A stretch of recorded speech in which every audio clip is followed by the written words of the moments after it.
Snack food na gawa sa chicken feed, mabentang negosyo ng isang agripreneur sa Cotabato. May balitang pambansa si Sofia Tornos ng PIA SOC Sergeant.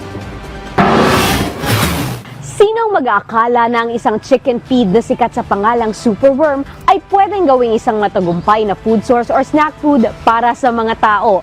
Iyan ang Grubbilicious Chicha Worm, kumikitang negosyo ni John Paul Cabangal, isang 30 taong gulang na agripreneur mula sa bayan ng Pigcawayan, Cotabato Province.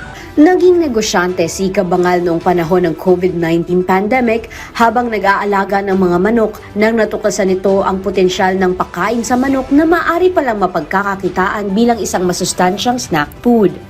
Ang superworm ay mayaman sa protina at sustansya na nagbibigay ng karagdagang bitamina, mineral at malusog na taba, kaya ito ay mahusay na pagkain hindi lamang sa mga manok kundi sa mga tao rin bilang isang chicha worm snack food. Para kay Cabangal, mahalaga ang pagsisikap at sakripisyo na nagsisilbing mensahe rin niya para sa mga batang estudyanteng agrikulturang magsasaka tulad niya. Pagbutihan lamang ang inyong pag-aaral at palakasin ang inyong mga kapasidad, ang inyong mga skills, knowledge, lalong-lalo na sa pag-agrikultura. Malaking bagay na matutunan kung paano magpatakbo ng negosyo, lalong-lalo na at nakakatulong ito para mapaunlad ang ating sarili, ang ating komunidad.